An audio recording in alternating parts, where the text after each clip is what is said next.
Oi, gente, como vocês estão? Hoje estou aqui, como sempre eu falo, com uma pessoa que eu gosto muito, uma pessoa que eu já trabalhei. Antes de passar a fala você... Ah, meu Deus. Eu tô mais rodada que boi no rolete.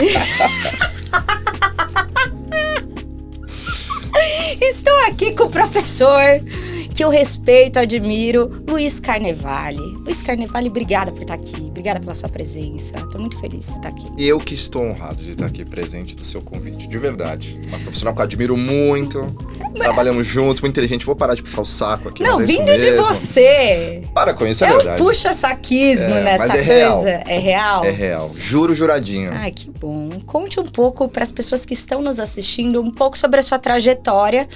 O professor admiro muito, eu falo que é professor porque respeito muito esse professor, formado em educação física, assim como eu. Você fez todas as pós da vida. Eu queria que você explicasse um pouco para o nosso público sua trajetória, um pouco como você chegou até aqui, onde você está hoje. Fala onde você está, isso é importante também. Primeiro, boa tarde, muito obrigado. Estou muito feliz de estar aqui com você, obrigado pelo convite, viu? De verdade, mais uma vez. Eu fiquei falando, quando é que eu vou fazer esse podcast com a Paula Machado? Uma ciumeira, assim. Ciumeira total, assumida em público. Assumida. É isso mesmo. Uhum. Bom, basicamente eu sou um profissional da área acadêmica, formado em educação física, que estudou muito e que percebeu que estudar muito é bom, mas colocar em prática é melhor ainda. Sim. E foi assim que eu mudei minha trajetória. Então, sou professor de educação física, mestrado, doutorado, etc., igual você. Sim, doutores. Porém, com um desejo de colocar as coisas na prática. E um belo dia eu fui palestrar numa rede de academias e comecei a falar de colocar na prática. Gostaram do que eu falei e me falaram, fica aqui um pouquinho para trabalhar com a gente aqui, fazer um projetinho. Completei 10 anos no Grupo Rio Smart Fit há 20 dias. O que você faz? 10 anos há 20 10 anos. dias? Ah, perto do seu aniversário. Dia 5 de agosto de 2013 eu comecei lá como consultor para um programa de emagrecimento e completei 10 anos agora, 2023. Caraca. E tô lá. E tá lá na Smart Fit. Falo que, gente, a Smart Fit é exemplo, né? É exemplo de uma rede de academias bem construída que atende quantos alunos tem? Quase 4 milhões. Eita, Lelê! É bastante gente. 4 milhões? Na América Latina toda. Não acredito onde já está. Não foi? Mas onde já está? Está praticamente em todos os países da América Latina, mas assim, alguns países com maior presença, tipo México, Colômbia. Mas o mais legal que eu falo, Paula, até pegando esse gancho, é a gente poder contribuir como profissional de educação física para incentivar e quebrar as travas para que as pessoas possam fazer atividade física. Então, o meu maior propósito é esse, e aí eu me conecto com o propósito da Smart Fit, com o seu propósito, com o propósito daqui da Isto É. E lá você trabalha diretamente com um profissional de educação física. O meu cliente direto é o professor de educação física. Eu sou responsável por dar formação, treinamento, criação de produtos, tudo tem a ver com prática de exercícios. Mas, obviamente, tentando capacitá-lo para que ele leve a melhor experiência para o cliente final, que é a pessoa ali que a gente precisa tirar do sofá e fazer com que realize exercício, né? Mesmo porque a Smart, ela começou com os equipamentos e agora você que implementou as aulas, tem vários modelos de aula que são super legais, né? Aqui na América Latina, né, porque a Smart Fit ela tem uma inspiração, o nosso show conta isso bastante, ela tem uma inspiração de academias americanas, mas a gente sabe bem que a cultura americana e algumas partes da Europa é um pouco mais distante, fria, mais self-service, né? E na América Latina, a gente tem essa questão, sim, da autonomia, mas um pouco assistida. O latino precisa de contato humano, ele precisa de relacionamento. Então, a mescla desse processo da autonomia com o relacionamento e a qualidade, que é uma coisa muito inserida no nosso contexto, até pela nossa profissão aqui valorizada no país, gerou a Smart Fit e esse processo evolutivo nos últimos 14 anos, que inclusive ela completou ontem 14 anos também 14 de existência. Anos, e você tá há 10. Caraca, você tá 10. Desde ela bebê, praticamente. Eu me lembro que eu entrei quando ela estava completando 500 mil de alunos. Teve uma festa na época. Gente, mas é muita gente. 4 milhões é muita bastante. gente. Eu não consigo nem imaginar essa quantidade de pessoas. É um privilégio. Demais, parabéns. E, assim, você executa com maestria, porque eu já tive o prazer de trabalhar com você, eu sei como você executa. E isso é o mais legal de tudo, que eu queria até que você trouxesse para a pessoa que está nos assistindo, vocês têm uma metodologia que é todo um método que você, junto à sua equipe, fez para que saia um treino periodizado para aquele aluno e o profissional, o instrutor desenvolva, certo? Sim, é uma mescla, né, Paula? Assim, você entende muito bem disso e incentiva várias pessoas. Existem etapas, né? Uhum. A primeira etapa é quebrar a barreira para que a pessoa possa estar lá. Exato. Passar na catraca. É isso. Na catraca ou mesmo uma aula online, eu acho que todas as ações que incentivem a prática de exercício físico, no final contribuem não só para o mercado, mas principalmente para as pessoas. Sim. Então, o que você está fazendo aqui, por isso que eu estou super feliz de estar aqui, e várias outras ações. Depois você sim traça certas estratégias técnicas para que a pessoa tenha os seus resultados, mas ainda assim você tem que pensar num contexto de experiência e que ela tenha aderência àquela prática. Porque, via de regra, né, profissionais de educação física, como nós, gostam de fazer exercício físico. Sim. Boa parte das pessoas arrumam barreiras ou não gostam. Pegam gosto ou aderem a esse processo, mas a partir de gatilhos. Então, o trabalho que a gente desenvolve é sim técnico, mas ele tem uma preocupação da pessoa querer estar lá. Exato, que na verdade, esse é o maior incentivo. E você tem algum parâmetro, tipo, do que era? É claro que na pandemia as pessoas não puderam treinar, mas Sim. tinha até um projeto, uma plataforma da Smart Fit, que eu acho que tem Smart até Fit hoje. em casa, depois Smart Fit Go. Smart Fit Go. Isso. Que as pessoas possibilitou com que as pessoas treinassem em casa. E daí, depois da pandemia, o que você acha? As pessoas, elas voltaram a treinar? Como que tá esse fluxo ali? Ou elas ainda treinam de casa? Virou uma rotina treinar de casa? Ou elas voltaram e até aumentou essa quantidade de gente? Aconteceu um fenômeno... Já vinha um fenômeno acontecendo, uma natureza da entrada do digital na vida das pessoas por N fatores. Obviamente, a pandemia, todo mundo sabe, exponenciou a curva. Ok. O que acontece hoje é que as pessoas adaptaram-se a uma solução para um problema agudo, que foi a pandemia, tornou-se parte do processo de uma jornada que a gente chama de jornada híbrida. Então, as pessoas estão vivendo uma jornada literalmente híbrida. Elas traçam duas linhas e o digital e o físico caminham juntos na solução da jornada desse cliente. De forma mais eficiente, de forma que ele esteja conosco e que ele possa, sem muitas barreiras, executar e fazer a atividade física diária dele. Então, hoje... A ideia é pensar nessa jornada híbrida com essas linhas paralelas caminhando. E as pessoas hoje, o objetivo delas, vocês têm algum parâmetro de qual o maior objetivo dessas pessoas hoje? Ainda continua um objetivo mega hipertrofia? Que as pessoas têm essa visão, né? Que quem vai à academia só quer virar marombado. Tem um pouco. Mas muda, né? Eu acho que são fases. Acho que assim, a gente está muito na área de educação física e muitas vezes entende que a solução da inovação vem da nossa cabeça. E, na verdade, ela vem do cliente. Com certeza. Então, você vai lá para resolver um problema das pessoas. E esses problemas das pessoas ou desejos das pessoas, eles tendem a mudar de maneira cíclica. A gente costuma falar que toda vantagem competitiva é transitória. Então, as pessoas tendem a mudar esses desejos. O momento atual está muito focado em treinos de musculação e peso livre. O mercado, legal. De maneira geral, está simplificando o processo. É o back to basics, muito em virtude do pós-pandêmico, sabe? Então, as pessoas estão indo para a academia sim fazer a sua musculação, o seu exercício físico, mas é claro, existem elementos que compõem a atratividade da academia, que é a aula coletiva e outros, mas o momento da musculação está muito bom. As pessoas estão buscando bastante, até muito pelas redes sociais e por pessoas que estimulam esse tipo de prática. Assim como você faz para a saúde, tem pessoas que fazem para musculação, para áreas até de ganho de massa muscular. A gente sabe bem, várias pessoas muito legais, inclusive. Emagrecimento, cada um tem seu nicho. E isso é incrível, porque você, sem perceber, influencia milhares de pessoas e elas acabam caindo nas academias, nos treinos online, nas plataformas de forma geral. E a musculação tem ganhado força porque ela é mais simples, né, nesse contexto. Então ela é mais simples, só que agora eu percebo que tem muita gente na internet, eu não vou citar nomes aqui. Sim. E a gente sabe disso como profissional de educação física. Pessoas que não são formadas, pessoas que simplesmente gostam de fazer exercício e inventam, têm ideias mirabolantes e as pessoas acabam executando. E isso eu vejo muitos vídeos na internet em todos os lugares do mundo, tá? Pessoas pegando peso que elas não conseguem. Sem dúvida. Pessoas executando totalmente errado. Acontece muito isso ainda no ambiente de academia, porque aparece muito isso para mim em todo mundo, de tudo quanto é lugar. É que acontece o seguinte, né, Paula? A educação física, ela necessita de habilidades que a gente não tinha antes. Então, o que eu vejo, assim, e vou dar o exemplo que eu acho realmente. Você hoje tem conhecimento e boa comunicação. O que falta para o profissional de educação física é desenvolver a capacidade de comunicação para não dar espaço para que essas pessoas que comunicam-se bem, a gente tem que aprender com elas, acabem levando informações que não são as mais adequadas para as pessoas que gostam de praticar exercício, que gostam de praticar atividade física, mas é algo que não tem mais volta.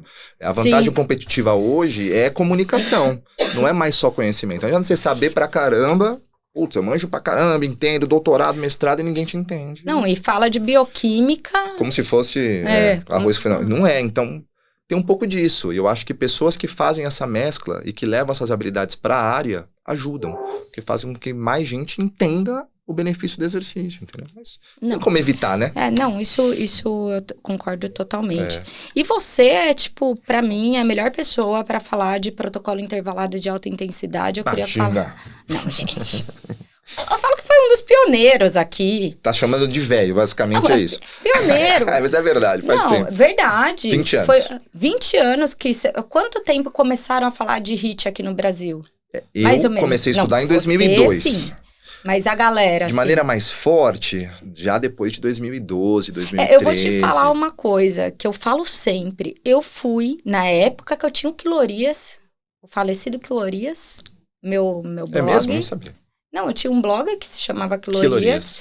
E eu fiz o primeiro post sobre protocolo de Tabata, post online, não que escrito. Ano foi isso? 2011, olá, na internet, num blog. Já faz 12 anos. Não tenho 20. É que eu nasci antes, eu sou mais velha, só por isso, gente. Mas não é isso, é porque eu percebo que tem coisas que são modinhas. Sim. Que a gente vê um monte de modinha. Tipo, um monte de modinha. Eu já vi muita modinha passar por aí, você sabe do que eu tô falando.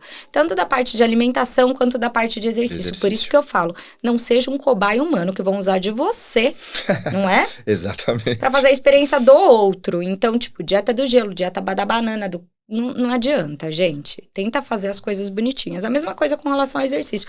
Só que o legal do HIIT é que ele comprovou que você não precisa de muito tempo, que é o que todo mundo falava, eu não quero ficar 1 hora treinando. Tá, você não precisa de muito tempo. Foi uma solução. Sim, time efficiency eles chamavam na época, né? Eficiência de tempo. E na nossa cabeça, na época, o negócio não ia durar muito. Exato. Você fala assim, caraca, como assim? Protocolo de Tabata, quanto tempo tem, professor? 20 segundos, 8 séries, acabou. E acabou. Tem protocolo de 7 minutos. É isso aí. E explica um pouco sobre o HIIT pra gente. O que é o HIIT? Eu vou falar de forma que quem tá ouvindo... tá vendo, a gente possa entender, mas principalmente é que nem todo treino intenso tem que ser um HIIT, tá? HIIT vem do inglês High Intensity Interval Training, né? Que é o treinamento intervalado de alta intensidade. Porém, se você olhar na pesquisa, na ciência mesmo, a intensidade que a galera estuda ali, de forma geral, os pesquisadores, ele é bem alta, né? Para protocolo de treino.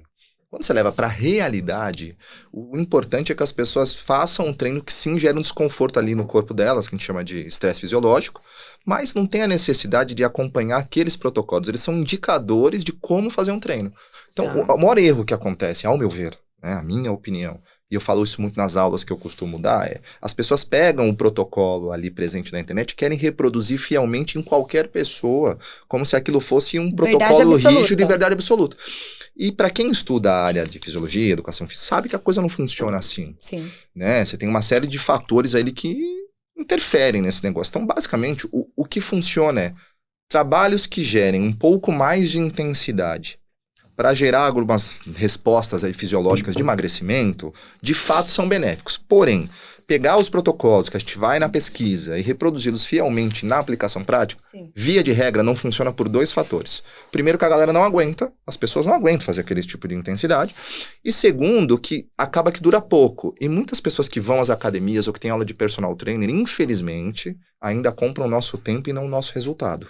Com certeza. Que é terrível. Você vai no médico, você não fala assim, né? Olha, doutor, eu tô aqui com uma dor, o cara resolve teu problema em 10 minutos. Aí você fala, então, mas como eu paguei 1 hora... Eu vou ficar aqui... Vamos ficar 50 minutos. Vamos falar sobre a vida? Mas a pessoa quer fazer 1 hora de aula. Como assim? Esse é um aí ponto fica enchendo cultural. Linguiça. Putz, é isso. Enchendo linguiça.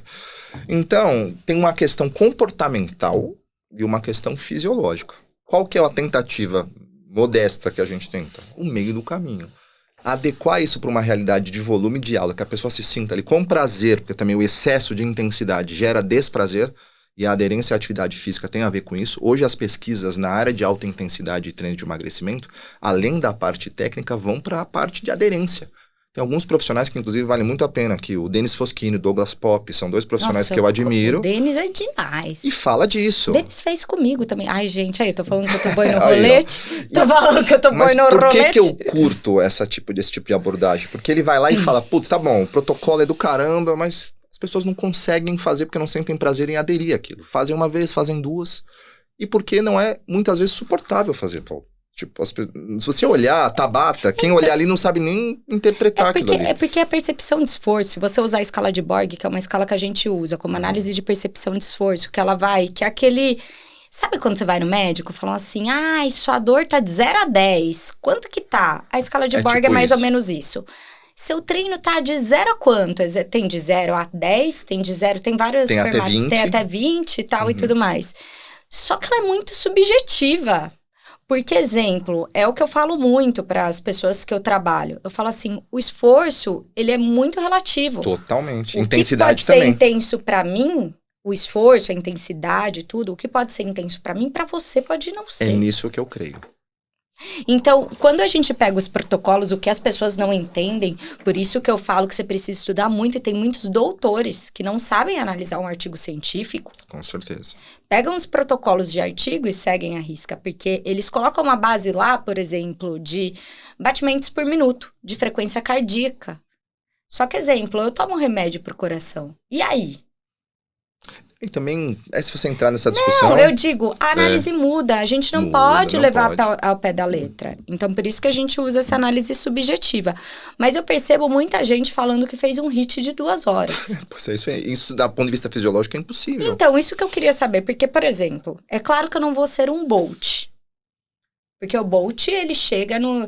O cara lá, se ele der um sprint que ele dá em 1 minuto, equivale a uma corrida que você dá de 30 minutos. No estresse fisiológico, sim. Porque o cara, ele, tipo, tira a força do... É um ET, né? Basicamente, né? É um ET, a gente não vai conseguir fazer isso. Não. Então, se fizer um HIIT bem feito, quanto a pessoa consegue fazer? Você tem, um HIIT bem feito. Pensando, existe um limite de tempo que a pessoa entra nesse estresse? A gente criou um conceito, na época que eu comecei a falar de HIIT, que exatamente tem o High Intensity Interval Training e tem o High Intensity Training. Aparece a mesma coisa, mas não é. Se você for lá para várias definições, basicamente você tem que trabalhar numa intensidade elevada que a pessoa suporte realizar por uma média realização de tempo. Não dá para trabalhar no protocolo puro. Você pega um Tabata, que você usou de exemplo. Tá acima de 170% do VO2, 200, as pessoas nem sabem o que é isso. Trabalhar acima da intensidade máxima. E às vezes nem chegam e falam que não funciona. Não chega. Então, a Tabata não funciona. Então, assim, existem regras básicas, que eu acho que não sei se cabem aqui, de tempo de realização por tempo de intervalo que você vai equilibrando. Então, você faz tantas séries com tantos intervalos, dá um pouquinho mais de pausa para poder fazer uma nova série. Mas, via de regra, você trabalhar numa realidade natural, ali as pessoas trabalham um treino por 10 a 15 minutos. No máximo. E tá suficiente ainda não no HIIT. É intenso, porém não é o que o protocolo lá da ciência do Tabata diz. Porque na o HIIT real, vai ninguém 4 faz. minutos, 7 minutos, você nem aguenta. Não, e o sprint... Quase ninguém faz, tá, Paula? O sprint você não consegue, se você for fazer, tipo, uma pessoa, um humano, como eu, humano. Como Todos eu. nós somos humanos. Não, é porque o Bolt, pra mim, não, ele não é. Realmente, o Então, Bolt não é isso que eu tô humano, falando. Uma pessoa como eu, 30 segundos, eu não consigo. Não consegue. Então, existe uma questão cultural ali, que as pessoas fazem HIIT. A verdade é que a gente, inclusive, comunica isso porque é muito fácil de entender, muito comunicável, muito... Não é moda, mas as pessoas compreendem um conceito a partir quando a palavra HIIT ela é mencionada. Ok, é um treino intenso intervalado, ok. Mas quando você vai por protocolo, você vai perceber que de 10 pessoas que você conhece, 11 não fazem HIIT. Sim. Praticamente ninguém faz do jeito que tem que fazer dentro do mercado fitness, assim, academias. Agora, existem pessoas muito treinadas... Verdade. Dentro da verdade científica, ninguém chega. Pouquíssima assim, gente. Ninguém, que eu digo. Pouquíssima gente. Atleta de alta performance, beleza. Mas só que a maioria dos seres, porque a gente se auto-sabota. Eu acho que esse é a maior questão. É muito difícil você fazer um HIIT sozinho. Exato. Sem ter um estímulo ali do seu lado, um cara ali do seu lado, vamos. Porque sozinho, você não chega na sua intensidade. Você tem que estar muito focado mentalmente. Eu tava vendo até estudos que mostram que as mulheres, elas pegam, é que eu não sei os percentuais, elas pegam muito menos do que elas aguentariam pegar de peso, de carga na academia, por exemplo, na musculação. Elas se auto-sabotam, elas conseguem pegar mais, só que a percepção delas com relação à força que elas têm é muito mais baixa. Elas acabam pegando menos. É mesmo, não, porque o que eu percebo, né, assim, agora é uma questão não científica, mas de percepção prática do mercado que eu estou inserido. As mulheres têm mais tolerância e são mais dedicadas, de forma geral, a realizar esses exercícios do que os homens. Não, elas Isso realizam, eu percebo claramente, só que eu percebo, percebo não, esse artigo que eu fiz, eu vou te mandar até. Esse eu quero ver muito. É muito legal. Quem postou ele, em outra época que eu escrevia, foi o Leandro Fernandes, que trabalhava comigo, e ele postou, eu fiquei chocada com o percentual, porque as pessoas, elas acham que elas aguentam uma coisa bem menor. Elas se sabotam. Elas se sabotam. Então elas falam, tá bom.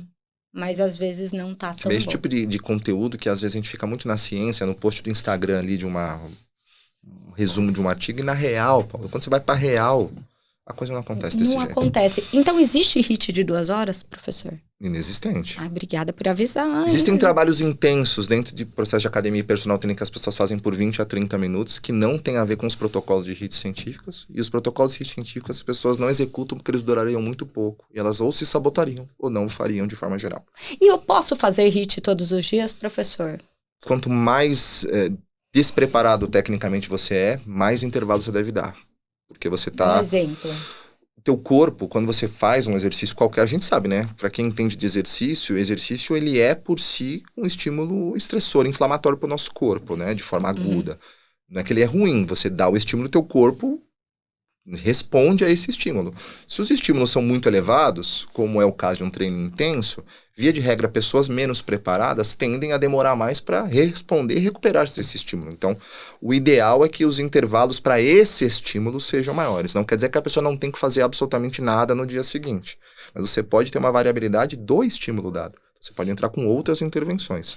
Então, sim, se você fala assim, eu sou iniciante, Carnevalho, nunca treinei nada e quero fazer também de autenticidade. Falei, primeiro você não vai fazer HIIT, nós vamos fazer um treino intenso para você, adaptável à tua realidade, mas interessante dar esse descanso, sim. Pelo menos fazer em dias alternados. Estímulo, sim. Você pode fazer outros, alongamentos, flexibilidades, mobilidades, etc. Sim. E deixa eu te perguntar uma coisa que é legal a gente saber.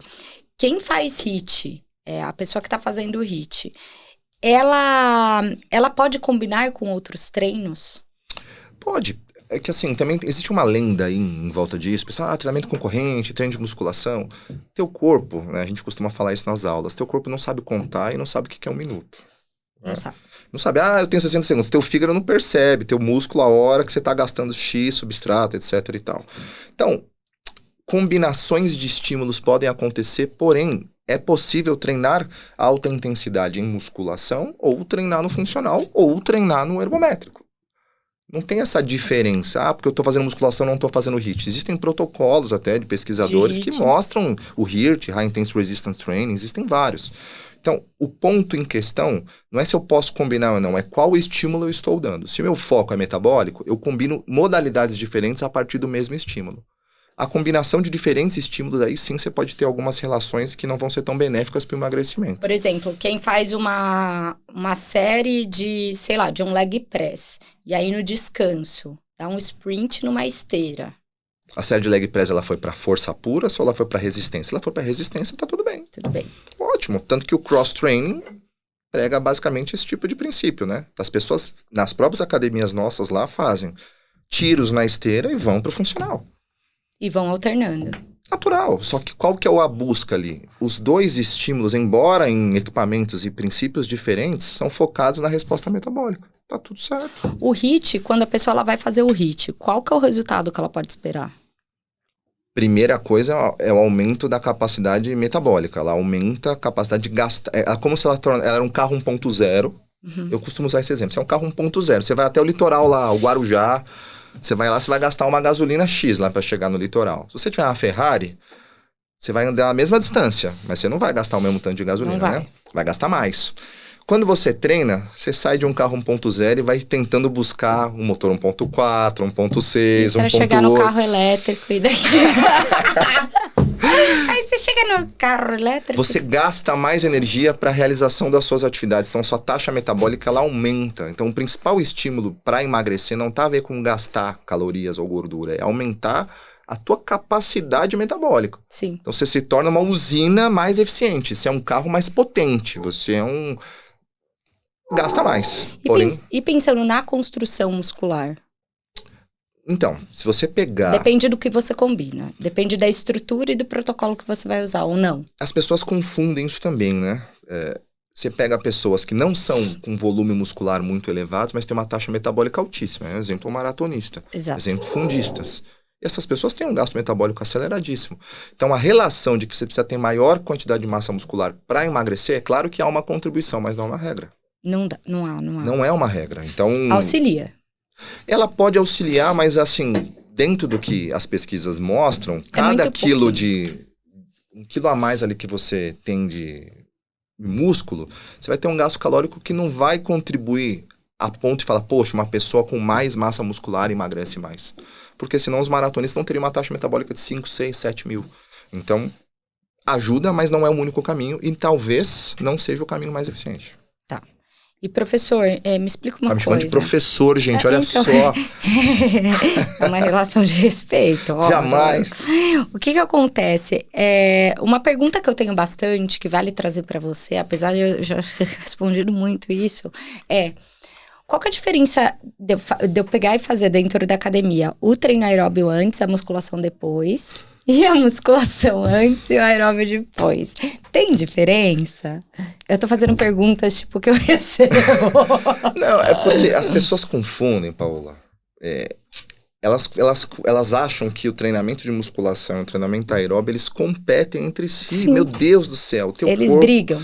Teu corpo não sabe o que... Seu corpo faz uma flexão do cotovelo, é uma flexão do cotovelo. E teu coração não sabe se ele tá batendo quando você tá fazendo a flexão do cotovelo, um agachamento ou uma corrida na esteira. O teu organismo, de forma geral, da adaptação metabólica global, que é a relação com o emagrecimento, não tem esse discernimento. Então, o que você precisa entender é como você está realizando a sua corrida, como você está realizando o seu treino de musculação, assim como você está trabalhando no treinamento funcional. Então, via de regra, se as variáveis de treino foram similares, não fazem nenhuma diferença. A questão é que, de via de regra, as pessoas querem treinar força e treinar resistência. Ou treinar resistência e treinar força. Aí sim você tem respostas que são conflitantes. Pensar também no seu foco, né? Porque, exemplo, se seu foco tem várias lendas, musculação... né, Paulo? Porque se você para e pensa, se seu foco é a musculação, e você, quer treinar bonitinho a musculação, mas você vai lá e se acaba na esteira, é claro que seu desempenho na musculação pode ficar comprometido, você já tá exausto. Sim. Você já não tá mais aguentando fazer. Eu vejo a galera que fala assim, não aguentei nada na musculação, fui fazer perna porque eu corri 1 hora aqui. Falo, claro, né? O que acontece é que esses treinos de alta intensidade, as pessoas muitas vezes dizem que eles são lesivos, que eles machucam. Sim. O que acontece é que o que machuca não é a intensidade, é a falta de padrão no movimento. Então, a pessoa faz um padrão de movimento inadequado e ela tende a se machucar. Então, por exemplo, quando você vai para o CrossFit, você tem um treino ali, exercícios muito acíclicos, que você tem movimentos que são combinados e que a pessoa tem que fazer aquilo com intensidade e com carga. Quando você soma esses fatores, é bem perigoso se você não tiver uma boa consciência corporal. Quando você vai para o HIIT, as pessoas querem fazer uma alta intensidade e, por exemplo, colocar um exercício de musculação, se elas vão fadigadas para alta intensidade, o padrão de movimento delas, como elas estão cansadas, já não está equilibrado, correto? A chance dessa pessoa se lesionar é muito maior. Porque ela vai acabar tendo compensações mecânicas para poder realizar o exercício naquela intensidade, seja da corrida, seja do salto, do que for. Então aí começa a aparecer o perigo. A fadiga muscular e a não padronização do movimento, a não ali realização adequada pela perda do padrão motor, leva a pessoa a maior incidência de lesão. Entendi. Então, no caso, a musculação com o treino de alta intensidade pode ter esse problema se você não souber combiná-lo adequadamente. Por isso que é importante você ter orientação de um profissional de educação alta física. Intensidade pode ser na musculação, pode ser no funcional, pode ser na bicicleta. Tanto que lá na Biorritmo, a gente quando construiu o programa de emagrecimento, a gente começou com o cross-training lá em 2013, fazendo a mescla dos ergômetros com a musculação. E foi super disruptivo na época, porque assim, o maior problema das academias era, as pessoas querem ficar 1 hora na esteira. Se você tem uma academia como negócio, é caro ter uma esteira. Esteira gasta energia elétrica E a esteira dá muita manutenção. Não, tirando a competição que tem na esteira. Isso. Tipo, a galera, todo mundo quer esteira. A gente chegou lá em 2013 e falou, agora você vai fazer no máximo 20 minutos de ergômetro, divididos em séries, mesclados com seus exercícios de musculação para te manter numa zona de intensidade. E você vai fazer isso no máximo por 20 minutos dentro da musculação combinada. Foi uma loucura. Não, mas como eu pago a academia? Eu quero fazer ficar uma 2 horas. Então, assim, foi algo muito disruptivo na época. E além disso, a gente falava, que ergômetro que eu uso, Carnevale? O que tiver disponível. O que você gosta. Porque tem a escada, a bike, o transporte. A gente falava pra galera usar até, na época, frequencímetro para manter a zona-alvo de treinamento. Sim. E dava certo. Hoje já é comum lá nas academias as pessoas fazerem dessa forma mais mesclada, porque já tá até mais em ênfase o cross-training, a mistura e tal.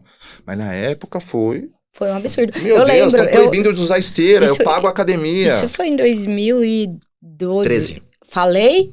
Sabe por quê? Porque eu fazia biorritmo na época. Você ficou louca. Eu lembro que tinha umas etiquetinhas, assim, avisando, tinham algumas programações, eu lembro que tinha. Foi disruptivo. Assim, que isso? Eu quero fazer 30! Não, as pessoas podiam fazer, mas o que acontece? Quem entrava no programa estava disposto a isso e começou a dar muito resultado.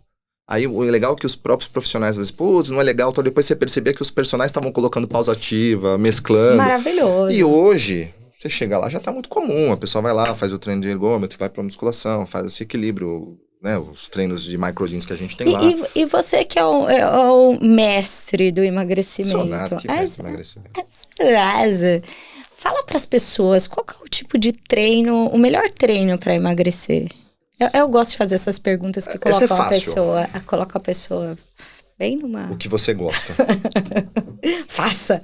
Começa! Não, porque a gente fala muito isso na questão comportamental. Você tem 3 fases para aderência. A primeira é, você só tem que pensar na experiência. As pessoas decidem fazer um exercício ou uma academia pelo aquilo que ela percebe. Que ela conhece de treino, então ela vai tomar a decisão com base na experiência que ela vai viver. O gatilho que você vai trazer. O meio do caminho, que é a fase mais crítica, você tem que misturar a experiência com o resultado. Sim. E aí, o resultado tem que ser em metas pequenas, que a gente chama de micrometas. Então, você tem que trabalhar com micrometas tangíveis. Tá. Porque senão você vai ficar olhando lá, eu quero chegar no Olimpo. O Olimpo é muito longe. A tendência é que as pessoas desistam antes. Sim. Então, a combinação perfeita é algo que você goste e que tem uma meta curta e tangível.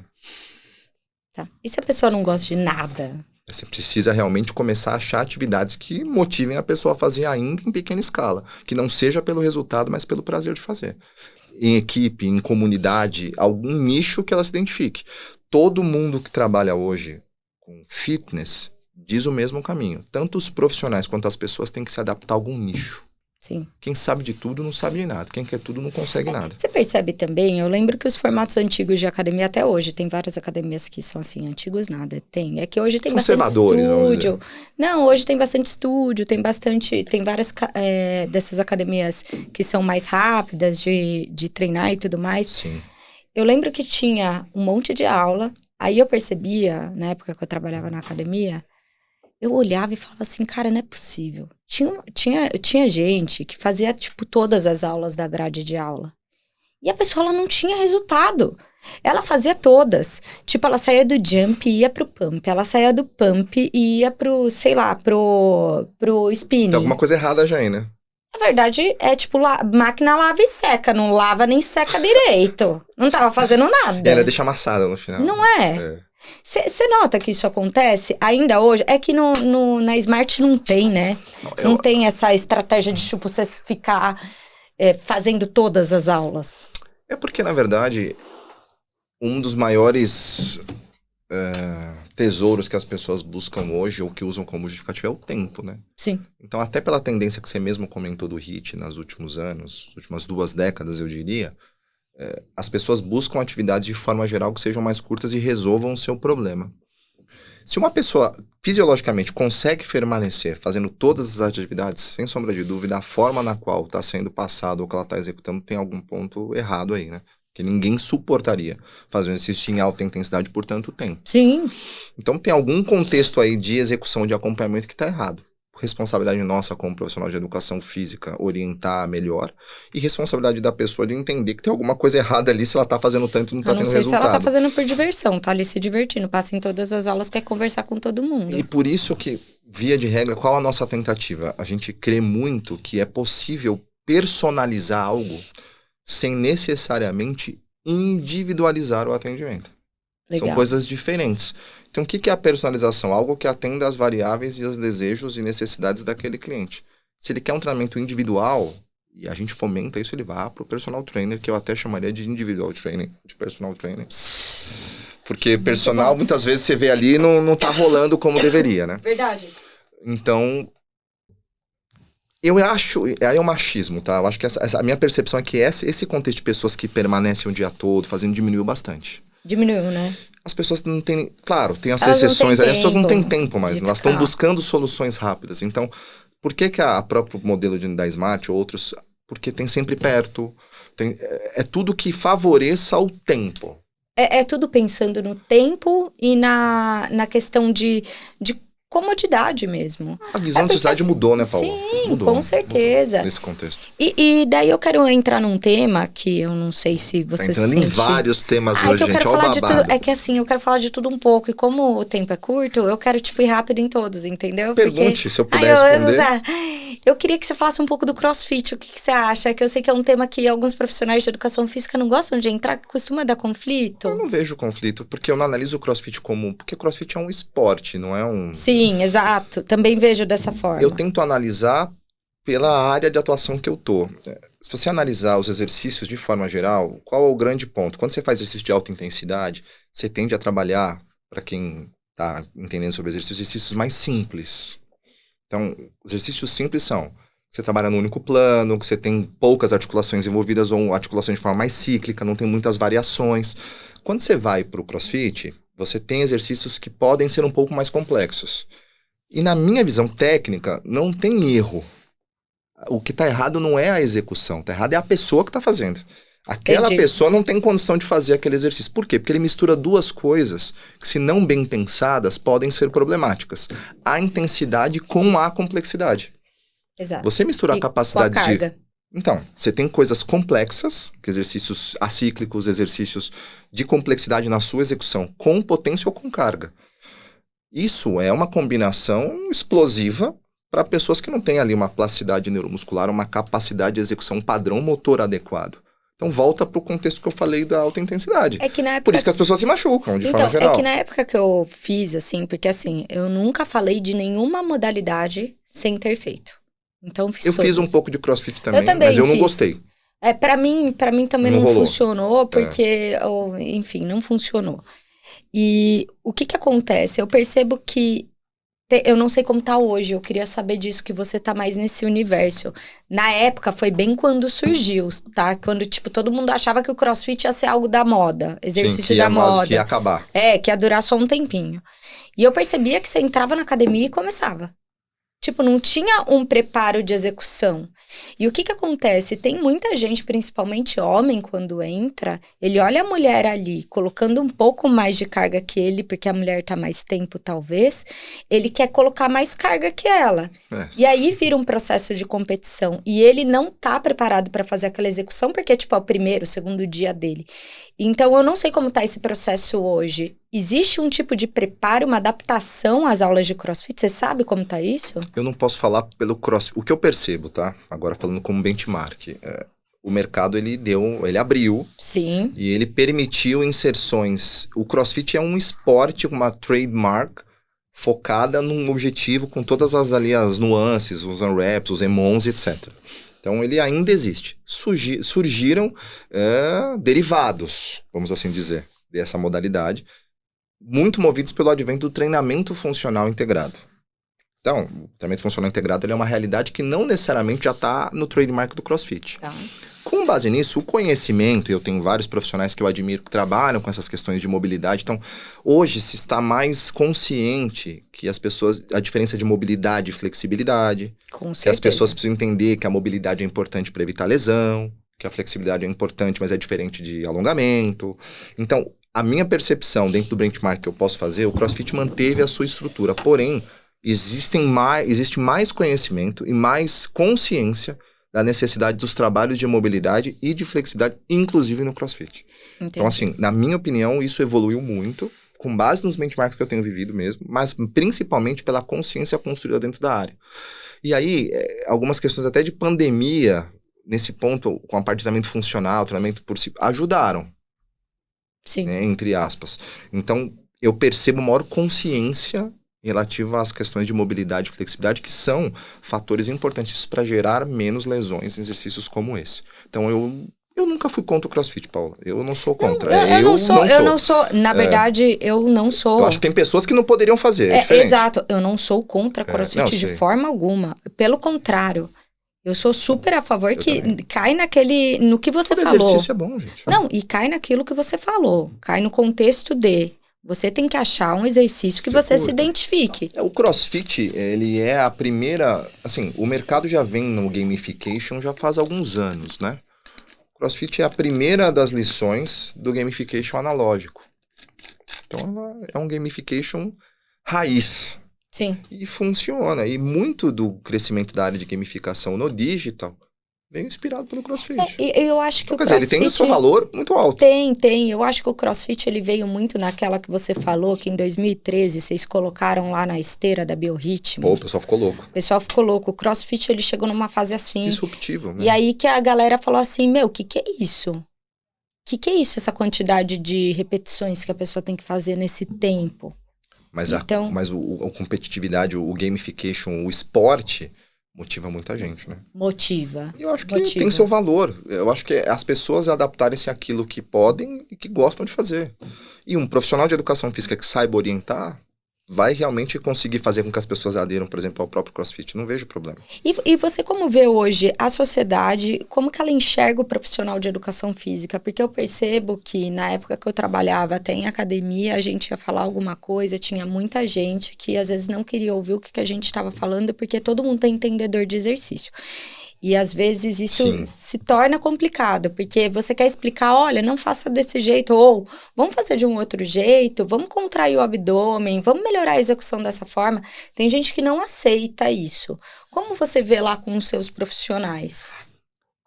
A educação física, de forma geral, ela ganhou seu espaço merecidamente. Ela é considerada... Acho que a pandemia... A falar ajudou é muito, porque a pandemia foi algo muito traumático para a nossa sociedade, mas ela criou um espaço de atuação mais claro para o profissional de educação física nesse contexto para ser mais valorizado, mas eu acho que a principal mudança não está na sociedade em relação ao profissional de educação física. Eu acho que está a profissão de educação física em relação à sociedade. Eu acho que a profissão de educação física aí, o trabalho que você tem feito com a gente ali no CREF e tudo mais, a gente precisa comunicar não aquilo que a gente quer falar, é o que as pessoas precisam ouvir da maneira que elas entendam. Então, acho que a profissão de educação física, na questão da comunicação, que é, voltando ao começo da nossa conversa, se preocupou um pouquinho mais.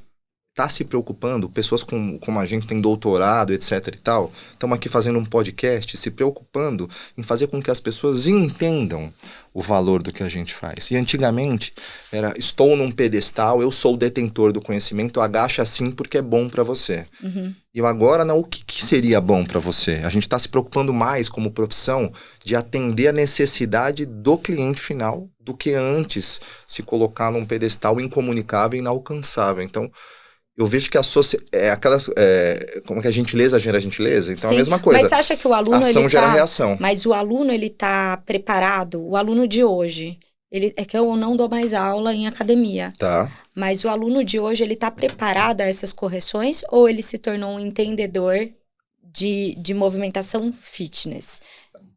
É que eu não vejo dessa forma. Eu acho que todo mundo... Acho que assim, a prática de exercício tornou-se um pouco... É que a gente vive o ecossistema, né, Paulo? Então, para nós parece que mudou, mas o que mudou para mim não foi o aluno sempre foi assim. Foi profissional de educação física. Na minha concepção, existe muito a melhorar, mas o que está mudando é a atuação da profissão em relação à sociedade. Para mim, o aluno que está lá, ele tem mais Instagram, ele tem mais, não precisa agora procurar na revista, ele tem mais acesso à informação. Então, você só potencializou algo que já existia, pelo acesso à informação. Só que a gente mudou a forma de encarar e de entender que isso é o que é e a gente precisa acolher e trabalhar. Sim. Então, quem se incomoda com isso e não se adapta, está perdendo espaço no mercado. Então, acho que a profissão se adaptou, os conselhos estão se adaptando, as profissões das academias, os profissionais. E eu vejo isso com bons olhos, porque você aumenta a capacidade de alcance na sociedade no final das contas. Sim, e o que me deixa mais feliz, hoje em dia saiu até um artigo recente, uma revisão que eu publiquei aqui na Isto É, sobre exercício como remédio. Então, eles pegaram e fizeram uma comparação entre tudo que a Covid ela causa e ela gera, e tudo que o exercício é capaz de controlar e de promover. Então, essa mudança, ela é muito importante, que as pessoas, elas perceberam, que eu falo que, para mim, foi uma divisão. Elas perceberam depois da pandemia Isso foi. o quanto era importante cuidar da saúde delas. E isso eu sempre reforço aqui, porque eu nunca vi as pessoas tão preocupadas com a saúde. E a gente se preocupou em alcançar essas pessoas. Sim. Você pega ferramentas hoje, as pessoas estão estudando comunicação, ferramentas de comportamento, de aderência ao exercício, de coach. Quando eu comecei a dar aula, era fisiologia, bioquímica e metabolismo. Ninguém estudava comunicação. As pessoas sentariam aqui e não conseguiriam fazer nenhuma comunicação que chegasse nas pessoas. Então, a profissão está evoluindo e quem está ganhando, para mim, é a sociedade. Com certeza. Porque eu falo que nossa profissão, gente, é muito... Eu tenho muito orgulho de ser profissional de educação física, porque eu digo que é uma profissão que ela trabalha um todo e ela está em todas as fases da vida e ela é capaz de estar no início da vida e melhorar o final da vida de uma pessoa. Você pode escolher seu final. Você pode escolher um final todo capenga. Todo mundo se move, né? No hospital. Ou você pode escolher um final muito mais saudável e feliz. Eu escolho esse final. Então, vai da sua história. E o profissional de educação física, ele tem esse cuidado, né, professor? E por isso que eu admiro o seu trabalho, que eu acho que você leva gente, você leva informação para muita gente. Incrível. Eu queria que você deixasse, a gente está encerrando essa conversa maravilhosa. Já filho. Aqui papum, né? Papum, a gente bate papo, começa Esperei a tanto para vir aqui, já acabou. Mas vai vir mais. Ah, tá bom. Aí. Eu queria que você deixasse algumas dicas para a pessoa que está nos assistindo, de como ela começar a dar o primeiro passo, a mudar o estilo de vida, a criar uma rotina, a pegar e ir para a academia. Eu até vou falar sobre isso. Ir à academia ou para a academia.